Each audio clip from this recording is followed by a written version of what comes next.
Hey guys, a very welcome to the football Friday night football, a football show, a brand new football show that we are bringing to you guys. No matter where you are in the world, we thought that we're going to bring something that is exciting for you, that will get your blood boiling a little bit. Because of tonight, I think what we are going to be doing for you is we've got three Manchester United fans with us today. So it's myself and Marshall and Darren, just introducing you to the guys.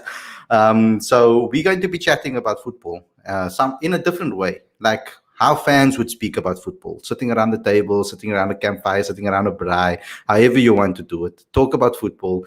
We're going to try to get some level-headed conversation going, but when Manchester United fans get together, we not are going to be very biased. We are very excited about the new season, but let's get going. Let's get started. If you're new to this channel, click subscribe to the channel and click that notification bell. Share this with all your friends and family because we put a lot of work to put this together. So, really excited to get this going. First and foremost, let's introduce you to the panel tonight. We've got Marshall. Marshall, you can start off, and then Dylan, you can go next. What do you have to say? Let's get this thing going. Thank you. Good evening to the viewers. Good evening to you, Khalid, and good evening to you, Dylan. Thank you for having me on the show. I'm excited to be on the show. As you said, I'm a United fan, a Manchester United fan, ardent United fan at that, and I'm excited at the prospect of the new season. I mean, I don't even have to say anything. You know what's coming. You know who's returned. So yeah, Premier League opposition, fear, please. Respect. Dylan, are you as amped as Marshall to hear about this? Oh, absolutely. Jeepers, when I saw Ronaldo had signed, Jeepers, I mean, it's absolutely unbelievable for the 8 hours. First he's going to City, then he's going to United. Then, Jeepers, it was just incredible. Also, good evening to all the viewers out there. Please do share and like and subscribe the video as well. We're just going to, it's going to be an awesome conversation. I think three Manchester United fans chatting. I think some irresponsible things are going to be said. But I'm really, really excited for the season. I mean, it's just going to be absolutely from here on out. Now that the international break is gone, I think it's really going to be an interesting watch. Yeah, guys, I just want to have a quick moment in silence. There's a guy that used to cut my hair. His name is Ryan. He worked at Edging Cavendish. For 7 years, I knew him, and he cut my hair. And I just heard the sad news that he recently passed away. He's also a fellow Manchester United fan. So I just would like to just have a quick moment of silence for him, just in remembrance of him. We've had so many times in the barber chair where we've sat there and listening and chatting about United. There's sometimes where he used to tell me, look here, I'm just going to stop for a second. Let's argue. And then we start again. Because, your head has to be still when he's busy with your beard or he's busy with your hands. You don't want any lines in your hair. I don't want to end up looking like Pogba. So at the end of the day, I just want to have a quick couple of seconds or so, a word of silence. I know you guys don't know him. I just thought I'd dedicate this particular episode to him, and may he rest in peace.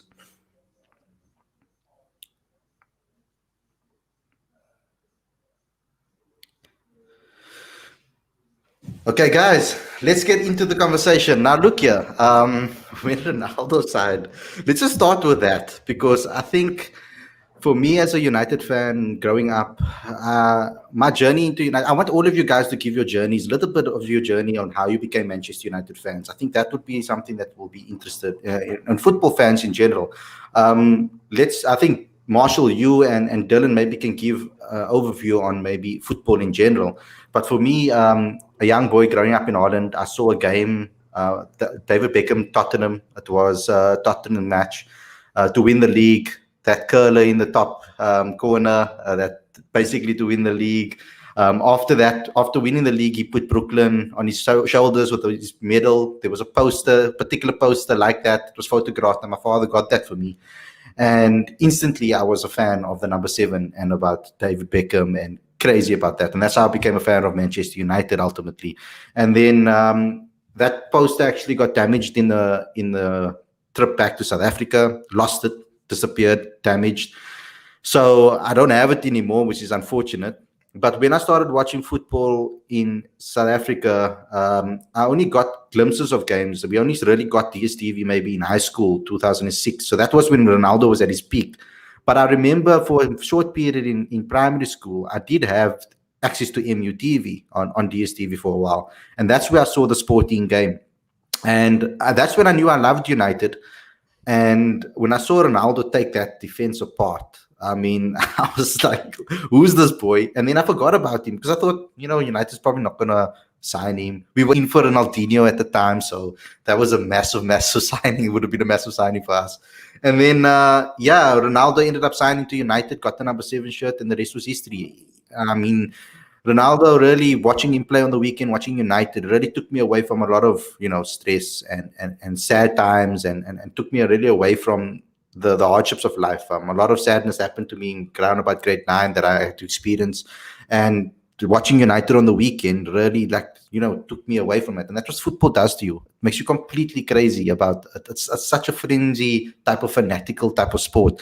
It takes you away from the hardships in life and everything that you have on the weekends. The one time. That's why any girl that you get involved with, or whether it's your fiance, whether it's your girlfriend, whether it's your if anybody's going to get involved with me, they're going to have to know United plays. I'm doing nothing but watching United. I don't miss a United game. So that's just how it is. Marshall, your introduction into football. What was it like? How did you get into football, and how did you become a United fan?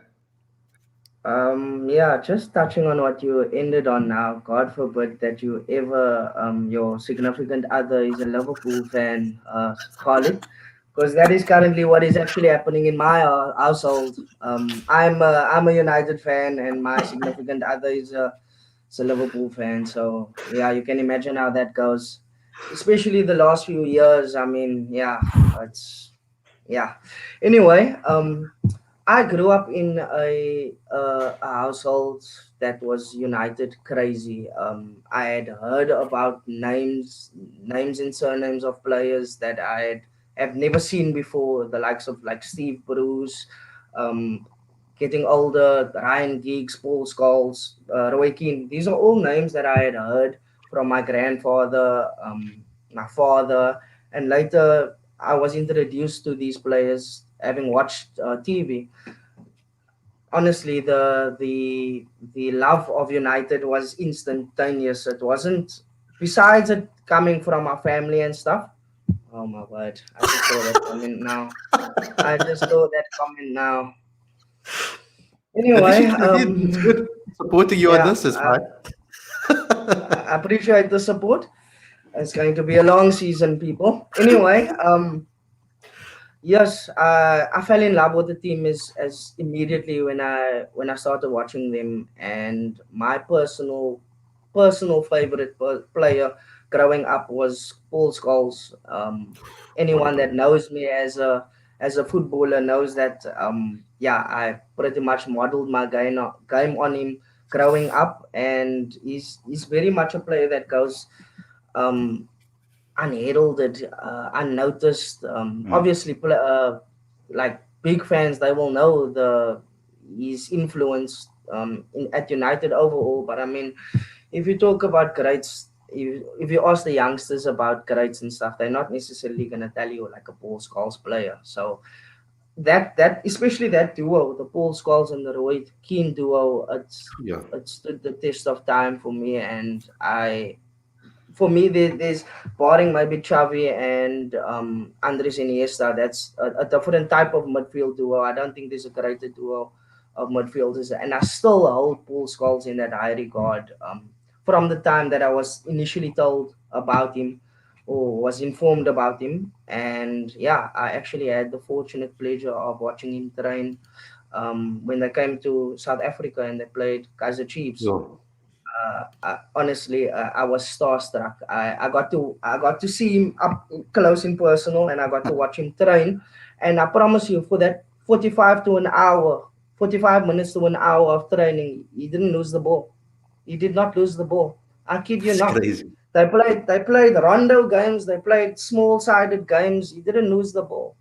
And yeah, I can still remember that day like it was yesterday. But yeah, that's my story, my brief journey with United. Yeah, we're going to come back to that because there's some interesting things I would like to know over there. Dylan, and your journey as a United fan and as a football fan. Yeah, I mean, much like Marshall, I come from a sort of a United crazy family. My dad's a true diehard United fan. Sort of never really misses watching a game if he can. He was never going to let any of his boys support another club. Yeah, I sort of started watching around the sort of early mid 2000s. I mean, watching games with Ronaldo and Rudy, it really there was something about the way they played and the intensity with which they played and just the go forward, the gung ho style of that Ferguson team that just really attracted me to it and just had me unable to take my eyes away from it. It was just absolutely incredible. And obviously, having started watching United during that time, my favorite player was Wayne Rooney. I mean, he just the way he gave his all for the club. It doesn't matter what position you told him to play, didn't matter what you told him to do. He would go out there and do it 120%, and he'd give it all. Even as a Liverpudlian, he bled Manchester United. He was pure for Manchester United. He did everything he could do, and he was a diehard winner. That's what I also loved about him. He was one of those players who you knew had a bit of an edge to him that made him that kind of a winner. And I absolutely adored watching him play every single weekend that I could. I mean, it was just absolutely brilliant. And of course, it goes without saying that I obviously enjoyed Ronaldo at that time. Just watching him bang in free kick after free kick and get in those strikes as well. It was just, and the skill of the boy that became a man was just absolutely incredible. This gets me more excited, you know that. Like I think about it every time you mention Ronaldo's name. I can't believe it. Look at it. I basically cried when I saw he's gonna go to City. Like I was like depressed. Like I didn't speak to anybody. I was upset. Then in the space of a couple of hours, it turned, and then I cried again because he's coming back. So I was like, it was like the wave of emotions that I went through just to see that Marshall. It really was a true roller coaster of emotions. Honestly, I couldn't believe it when it was initially announced. You know, the rumors and stuff that he was going to City. The move really sounded like it was imminent, and you know, City they need a striker and stuff. So Yeah. it really did make sense. A shorter move for them to secure the Champions League. I don't want to say I had written his legacy off and stuff as a United, but I was one of those people that were like, if needs be, I'm gonna have to turn on you, and I'm gonna have to forget about what you did for us. Yeah.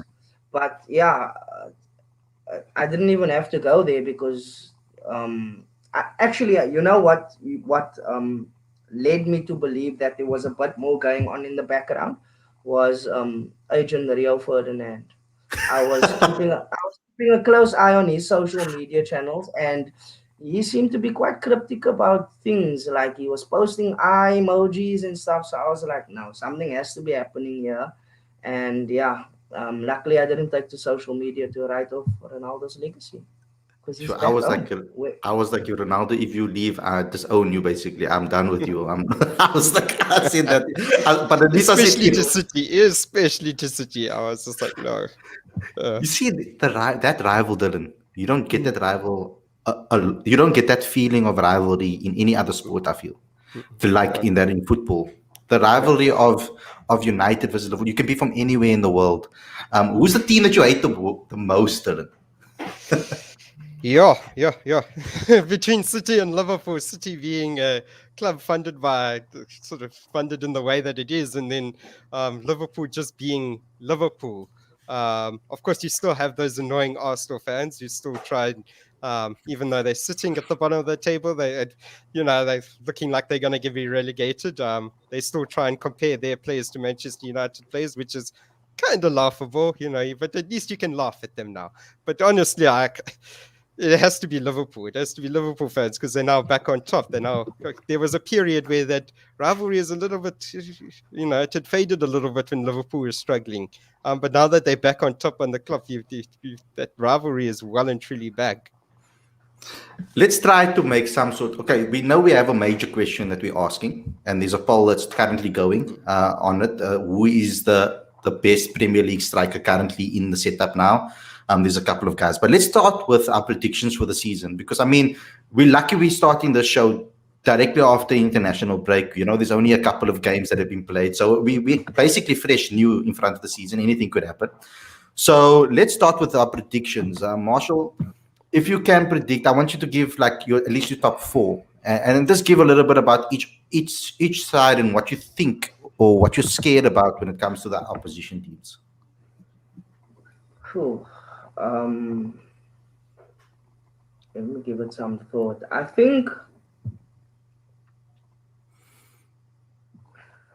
the two Manchester clubs, top two, firstly. Um, I think with the arrival of Varane, um, it solidifies our defense. It almost completes that missing link that was needed with Maguire. With all due respect to the likes of Lindelof and Bailey, they've done well. I think that obviously Varane, he's just a step up. He's just a level up from what we have, and I'm looking forward to that. I would have loved us to sign a DM, um, but that being said, I think that the arrival of Ronaldo overshadows that us not signing a DM, so that propels us into championship winning material. I think, in my humble opinion. So I would say that Manchester United number one. I might be a bit biased here, and I'm largely basing this of the arrival of Ronaldo. And I'm not saying it's necessarily just these on-field attributes that's going to win us the championship. I think it's his off-the-field attributes as well. It's what he'll demand of his players. It's what he demands of himself every single game. We see it. We've seen it for years now, and I think that the fact that he comes back home and he is who he is at Manchester United, the youngsters that are trying to get to his level, they will look at him in training and they will be like, okay, so this is how much this guy demands of himself in training. He doesn't take a break. So I think that's the biggest impact that Ronaldo will have. Obviously, besides the on-field Hmm. actions and stuff. I think that the ability to rub off on other players and stuff and get them to propel them to levels that they've probably never been at. And then there's Manchester City. Um, Manchester City, I think this is quite funny because we look at them, we like they don't have a striker that's probably going to hurt their title chances and stuff. I look at it in a different way. I think Pep Guardiola over the years he's found ways to to to reinvent the game, to get methods, to do things that like perfect example, the false nine story with Hmm. Messi, um, with the Real Madrid. I think it was hours before the game. He called up Messi and he explained to him about the false nine, and they went on to school Real Madrid in the Champions League, or yeah, I think it was in the Champions League at the time. Anyway, um, I think we could see the same thing with Ferran Torres at Manchester City, and obviously the arrival of Jack Grealish. That is, yeah, I really rate him as a Brilliant. player. I really rate him as a player, and I do think that he will need to adapt to Manchester City's style of play, but he's a quality player, and overall, I think cream rises to the top. So talent will prevail, and he will adapt, and he will succeed at Manchester City. I think there are some question marks over the 100 million tag and stuff, but I don't think there can be any question marks about the talent. And then in third place, I will go with Chelsea. I was actually tempted to go with Chelsea in second place. Obviously, the signing of Big Romelu Lukaku yeah, that's a massive one. But I put Chelsea in third purely because of what they've already achieved. I know this might sound a bit um, paradoxical, but I feel like had they not won the Champions League last year, they might have the hunger to win the league this year. I'm not saying they don't have the hunger to win the league, but what they've achieved last year under Tuchel in that short span was ridiculous. So I think that could affect their chances of winning the title this season. But that being said, they have a quality side. Mm. And then fourth place, not Arsenal. Not Arsenal. Can I go with that? That's one thing we do now. Not Arsenal. Anyone but Arsenal. Is that okay? I think West Ham. West Ham possible. Yeah, sure. West Ham made some. Yeah. You're gonna get some crazy DMs soon, eh? For leaving out. Oh, that other team. I forgot about that other team. Yes. You No, we want to don't walk talk alone. about that team. I'm You want to walk sleeping alone tonight. Yeah. Yeah, So Dylan, that's it. Dylan, I'll go after you. So you heard what his order is. Just maybe give me yours. Well, I said some irresponsible stuff is going to be said on here. So here it goes. 21 years coming, guys. 21 years coming.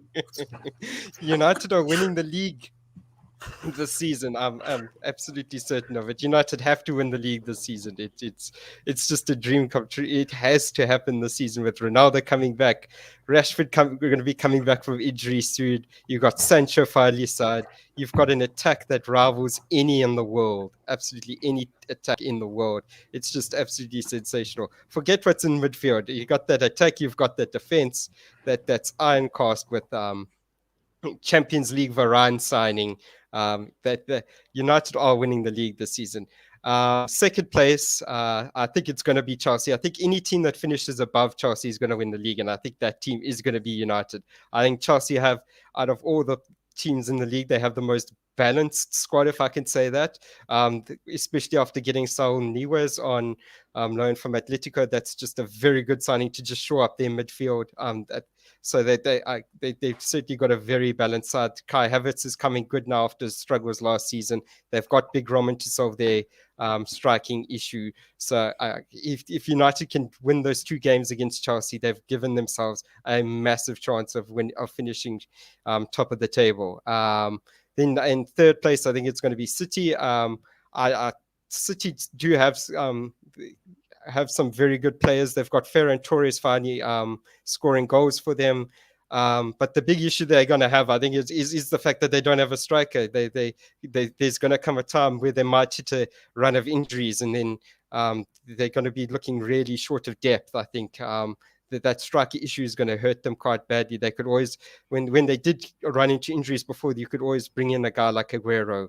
But now they don't have that to call on anymore. They failed in their attempts to sign Harry Kane, which I think would have taken them to the next level. They didn't do that, so I think they're going to finish third this season. And then fourth, I think it is going to be West Ham. At this rate, I'm going to say it's going to be West Ham United finishing fourth. David Moyes bringing a team into the top four. Mikel Antonio going to be their top scorer. Watch it. It's going to happen. And then Liverpool, they can go and play Europa for a season. I think they need a season just to cool down, like they did last season. They need to go and play a bit of Europa League, I think. Panorama as well at West Ham. That guy. He's also on fire. Bro. Yeah. Damn. Okay.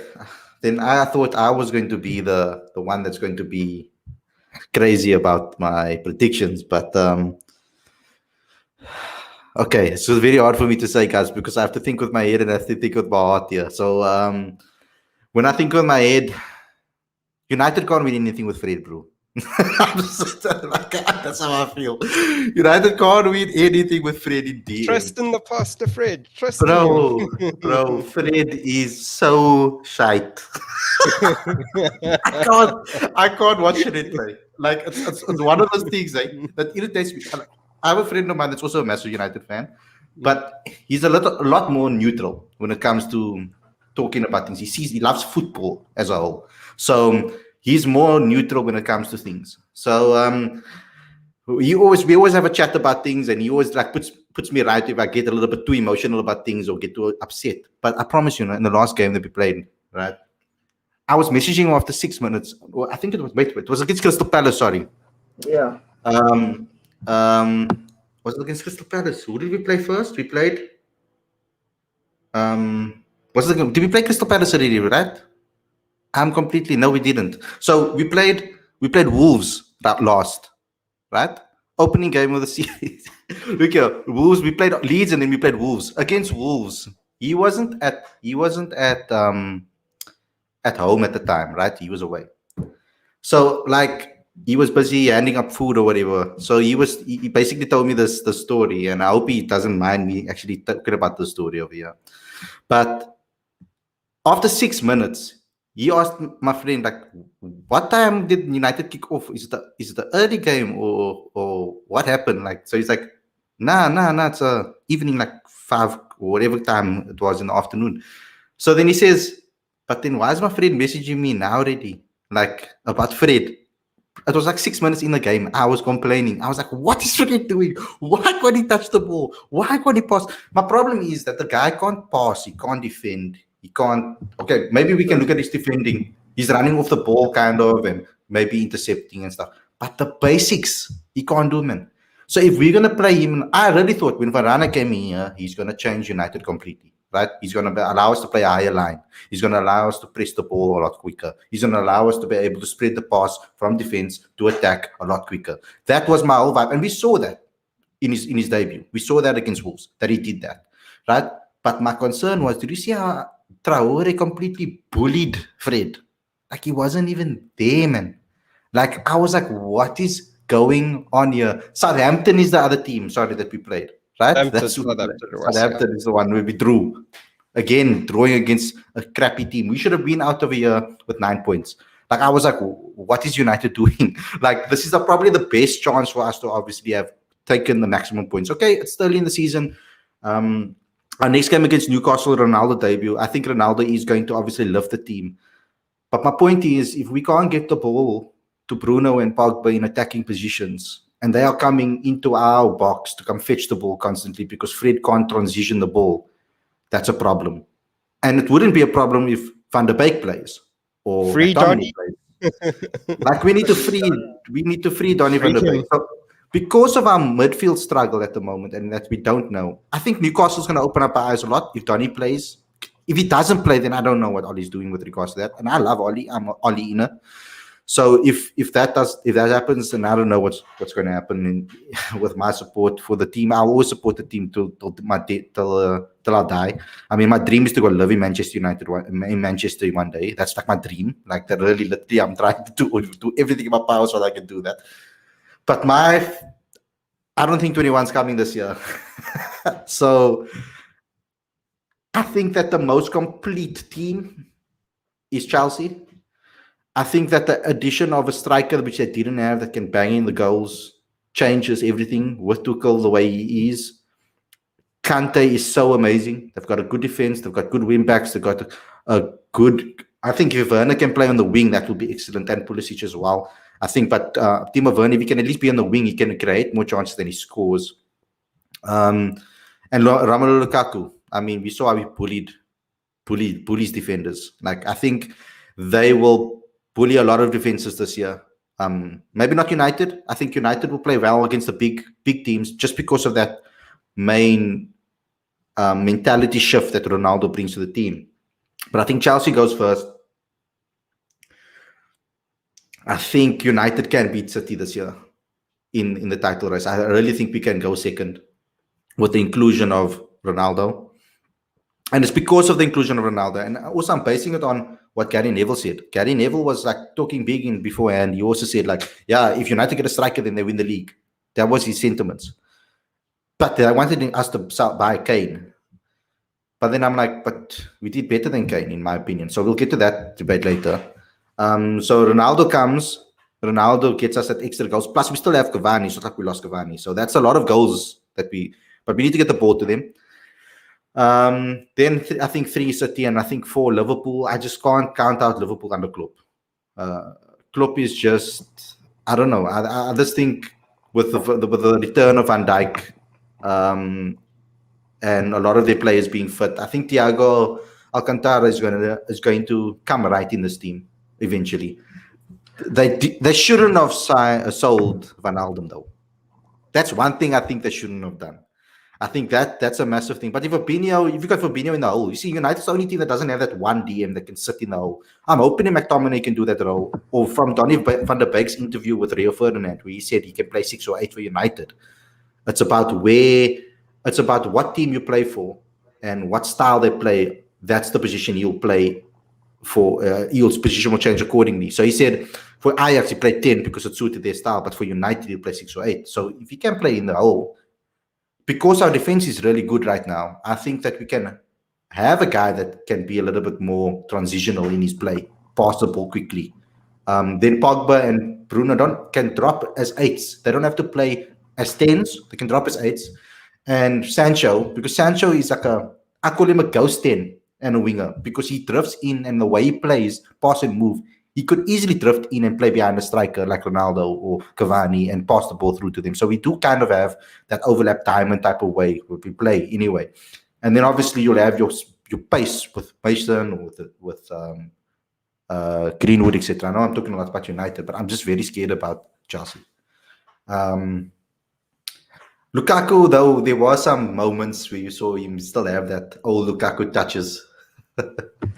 Yeah, true, very true. But I do think that he returns to the Premier League a different striker as opposed to what we saw in the United jersey. 100%. Definitely, what he's learned. He's learned from Antonio Conte. Is added to his career and to his attributes. So I think, Chelsea is definitely looking strong. But my biggest question mark still with Chelsea, whenever I see them play, is their defense. As much as the system allows them to thrive, I think that question marks for me personally are still around the defense. And if you as a team that are you are a direct team and you go direct at them, which we will inevitably see in the Premier League, whether it be from a top team or a so-called smaller team, you'll see them get exposed. And I'm But telling weren't you you- that it's going to happen. But weren't you impressed with the way they defended with 10 men against Liverpool? Yes, definitely. But I mean, it's a big game like that. It calls for you to get your 10 men, your existing 10 men behind the ball. You know what I'm saying? Almost like As Inter. opposed to, you play against, let's say, a smaller team. I don't want to mention the name. And then Liverpool. Yeah, Oh, sorry. Oh. all it, man. Just I had to win. Yeah. You- But I don't know. I'm really excited about the season. I know we've been focusing on United for large parts of the show thus far, but I'm excited for the season overall. Yeah. Probably, I don't know, man. Like, I don't think there's any easy games in the Premier League, really, if you think about Except for Arsenal. Except for Arsenal. it. So I was waiting for someone to say it. I didn't want to say it. I have to be friends that are Arsenal fans. They're going to abandon me tomorrow. So Dylan, what I want to ask you is, let's start off the debate about who is the best Premier League striker currently in the setup. Now, it's very difficult for us to mention who I think should be the main guy. Obviously, Ronaldo is my favorite player of all time. So other than Zidane and Paul Scholes, those are my 3 favorite players of all time. and it's it's tricky because I think Ronaldo, because I feel that people are making it seem like, oh no, he's old, and oh no, he's this, and oh no, he's that. Those two goals that he scored against Ireland now in the qualifiers, there was no pace on those balls that came into the box. Right? He got both of them on target, accurate, with power behind him. Like he went to go fetch those balls and scored those two goals. Like that just gives me a hope that, I mean, if he'll probably be able to even hit a Daniel James cross if Daniel James was still at United. Yeah. Like that's why I just put him. I put him. Just he's still the best striker in the world. He beat. My thing is that they're talking about Lukaku. They're talking about Lukaku the entire time. Oh, Lukaku this, Lukaku that, best striker in the Premier League now. But Ronaldo beat him in goals last season. Yeah, that's what I was about to say. Ronaldo outscored this So man last season. I mean, if 30-something goals is Ronaldo being old and finished, please give me that. Give me that, you know. I mean, if that's counted as Ronaldo being old, he's now ready for retirement, then 30 goals added to this United side, you would take that, you know. He obviously, you've got to say that Ronaldo is currently the best striker in the Premier League right now. We've got to see how he readjusts, obviously, but I have no doubt that he'll readjust well because he knows the Premier League. He's been here before. He's been at it. When he was last in the league, it was arguably, I would say, some of the smaller teams were tougher to play against than what they were now. Now that he's back, aggressive then, eh? Yeah, they were a lot more aggressive. They simply had better players than what they did now, especially at the back. Right now, if you can get a lead against these teams, although they'll press you for 90 minutes, they don't exactly have the best quality players anymore. So Ronaldo coming back and playing possibly in the easier Premier League than what he's used to, we'll have to see how that goes. I think it'll go quite well. Obviously, everyone's going to point to now, if we're talking about a best striker in England, obviously everyone points to Sir Harry Kane, who I have, you know, Harry Kane's one of those players who gets a lot of chances created for him at Tottenham Hotspur. I don't think his strike rate is what everyone thinks it potentially is. I think he's one of those players who obviously for most of his career has played in a very attacking Tottenham team under Maurizio Pochettino that created chance after chance after chance after chance for him, and that helped. He's a good striker, no doubt, but best in league, I don't know.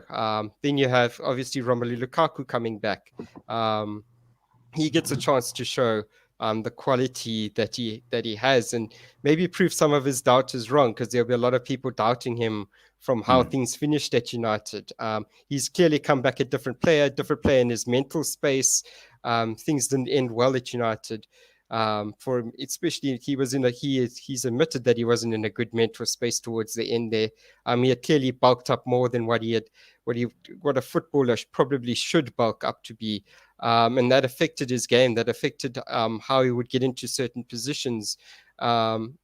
So now he's come back. He looks a lot more trim. He looks a lot more energized. He looks like a new sort of player. And it's going to be interesting to see how he adapts and how he does with this Chelsea side.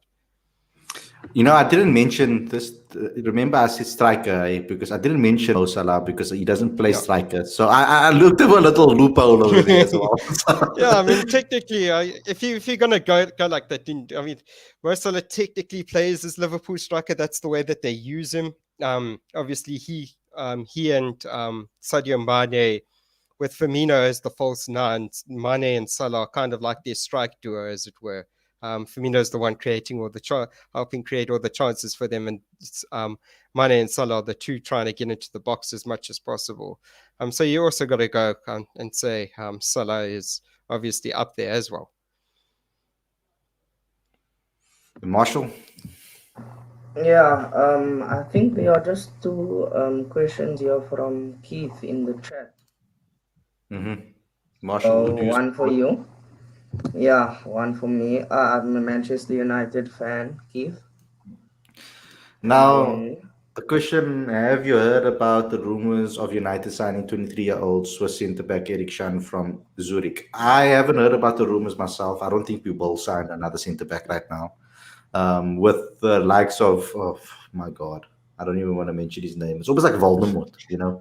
So with Phil Sir Jones Phil hanging around, Jones, Sir Philip Anthony Jones. with Phil Oh, no, Jones He hanging will never around there. leave.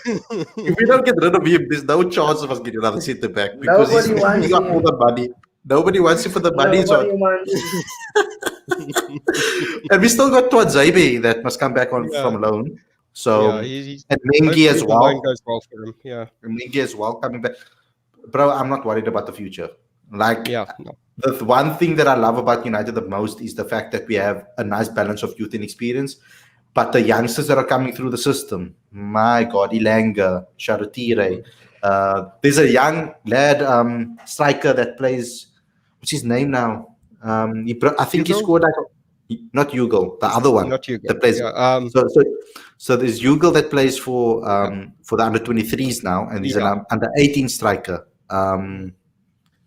I can't get to his name right now, but he came from City and Yeah. he came to our Oh youth. yes, it's a Charlie McCann. Yes, bro. Yes. That boy is ridiculous. Left, right. It's like, and the difference between him, like, and James Wilson. You remember before I was very excited. Remember how excited I was about James Wilson before, guys. Yeah. Um, That didn't so work well. the problem with James is that James was tiny, small man. Mm, Where this dude he's already tall. yeah. He already has some Mm, height on him. So I mm, feel like that's why Mason Greenwood and Rashford have been successful in the Premier League is because of their height and their size and stuff. So obviously they can bulk up, etc. So excellent from that part. But Marshall, I see you put on your bike there. Do you want to say something? Because we were talking about strikers. I took us off for the wrong part. No. I'm just. I would want to weigh on Dylan's sentiments on the Harry Kane. I I disagree with you, Dylan. Yeah, I think he's a quality striker. I think um, I think he has benefited at times from playing in a attacking Spurs setup under Pochettino, but there's also been times where that Spurs teams haven't been quality, and I feel like if he were to just if that move to Man City had to go through, I think we'd be our conversation about the champions would be a very different conversation. You know what I'm saying? So I'm saying if a quality striker like that went to a quality team that is all about scoring goals and it's a good fit, I think we'd be singing a different tune and yeah, that would propel Manchester City to champions. That being said, I think he's a quality striker, 3 times gold Premier League Golden Boot winner. Yeah, definitely he's a quality striker, and also with Mo Salah and Roberto Firmino, it's like polar opposites. Roberto Firmino's the number 9, and Mo Salah's the winger, and Mo Salah's like the number 9, and Roberto Firmino's numbers is like a winger's number. So, yeah, I think Mo Salah's definitely in that mix. If I had to put it into in a podium, I would say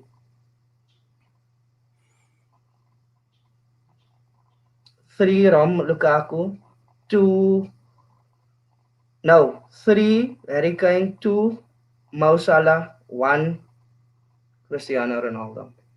And I base it purely on Mo Salah being second purely on his goals to games ratio. Nothing more. I think that Harry Kane is probably more a better number 9 than probably all of those players, including Ronaldo, as a rounded number 9. But I think yeah, Ronaldo he's proven himself. He's missed the goals in terms of international Champions League anywhere. It doesn't matter.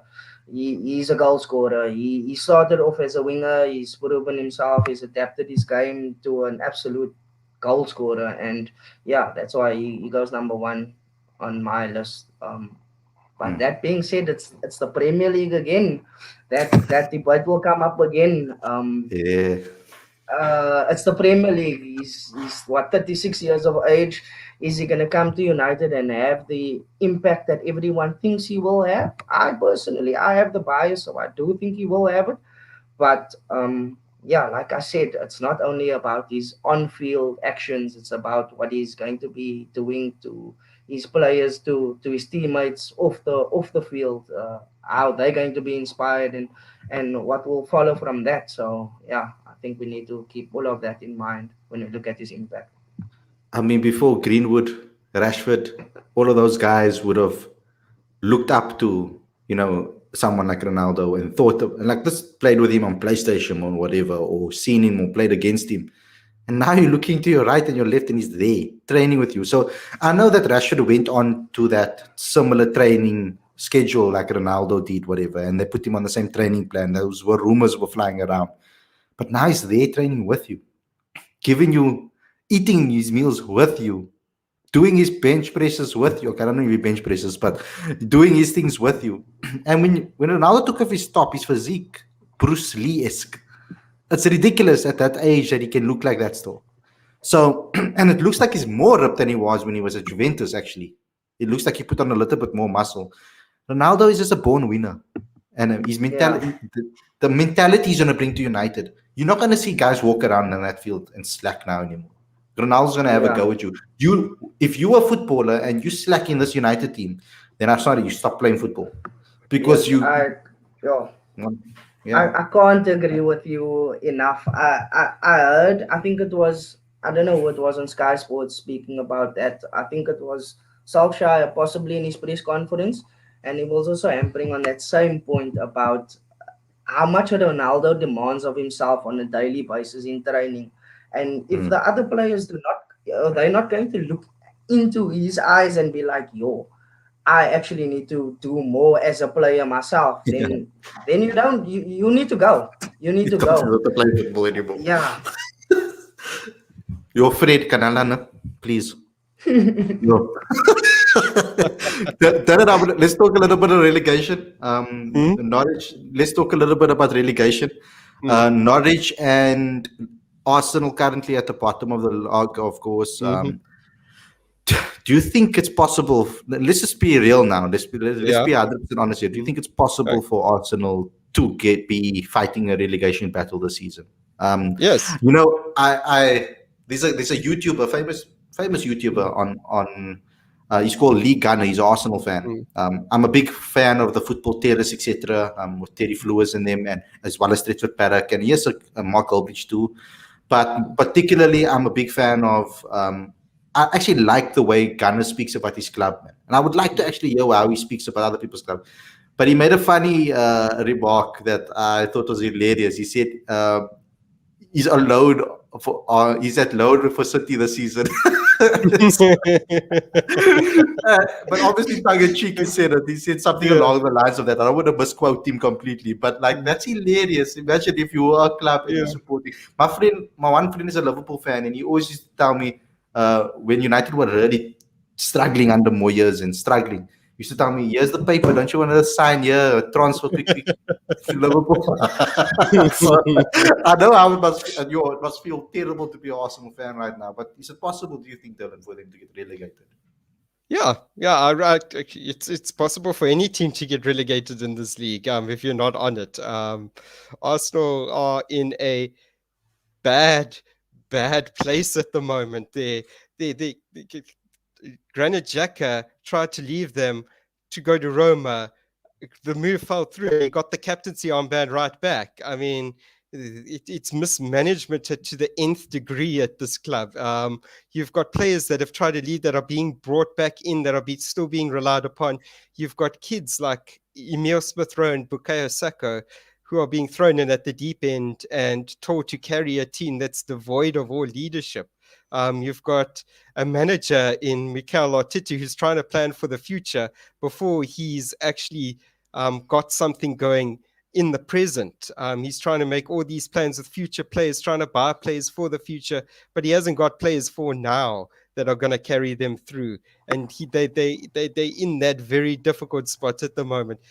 They went and they spent the most out of any Premier League club at this transfer window. Where is that in the squad? They went and bought a backup keeper for Leno for £30 million, who's been relegated twice before. The jokes keep on coming with this Arsenal team. It is entirely possible for them to get relegated if they keep on going the way that they are, especially.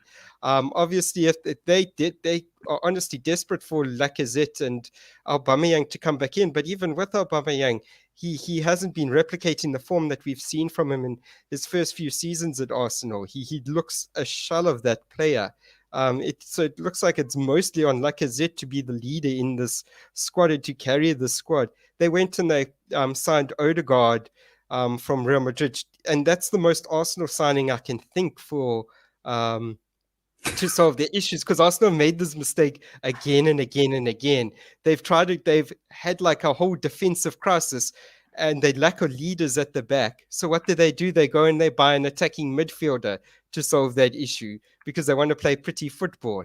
Ben White, he might be a very nice ball-playing defender, and they've gone and they've splurged 50 million on him. Shame the price tag isn't his fault, but he's not that hard. I'm going to take everything on my shoulders and dig everyone out kind of centre-back, So yes, it's entirely, it is possible if they start. I tell you what, the next few games are going to be really crucial for keeping faith in the Mikel Arteta project. Because if Lord help Arteta, if they go and they drop those points, any points against Norwich, they don't need to only win against Norwich. They need to win well to bring back that faith. And of course, Arsenal fans will say, they'll take a scrappy 1-0 win. But to really keep faith in Arteta, they really need to win these next few games and win them quite well. Otherwise, they are going to be looking in deep trouble. I think, Dylan, you have perfectly summed up Arsenal's dismal state. Honestly, I think it's a matter of time for Arteta. Truth be told, I felt like that for a while now. I think that his FA Cup victory actually just allowed him to buy him some more time and stuff. But yeah, like you say, the club is in complete shambles on the field, off the field. It doesn't look like there's any planning off the field or on the field, whether it's be for the future or for the now, I'm not too sure. So if we basing it on the first 3 games, I think relegation is completely possible for Arsenal. But that being said, a club of Arsenal's stature, historically, they should get out of this. But that being said, I don't think Arteta will see the season out at Arsenal. Okay, guys, I'm going to take this opportunity to call out all rival fans. If you guys want to have your say on the show and come chat to us and come have a debate with us, because we had quite a few things to say about your club. And obviously, us as Manchester United fans are going to back our club. So we're going to issue out an invitation to you to come onto our show and come have a chat with us. So DM us, go follow us on all social media platforms. We if footy, so if in footy, and TV. So let me just type it out for you quickly because I'm going to completely batter it out because I couldn't get any of the accounts to be. Everything was taken basically. So to find a good account was difficult. But this is our accounts on all social media platforms, FN Footy TV. So go ahead and go and follow us, DM us, tell us you want to come on the show. We will send you a link to the shows. WhatsApp us, guys, friends and family that have watched the show as well. WhatsApp us, come be a part of this. This is not about being analysts of the game or any of that. This is just friends that want to speak about football and have a fun chat. So we would like some rival fans to come and challenge us and chat to us about your club. And let's see who's going to end up at the top of the end of the Premier League season. And that's what everybody wants to know. Guys, Marshall, Dylan, thanks a lot for coming on the show. As you guys know, we will be live every single Friday evening. Same time, same place, right here with all of you guys.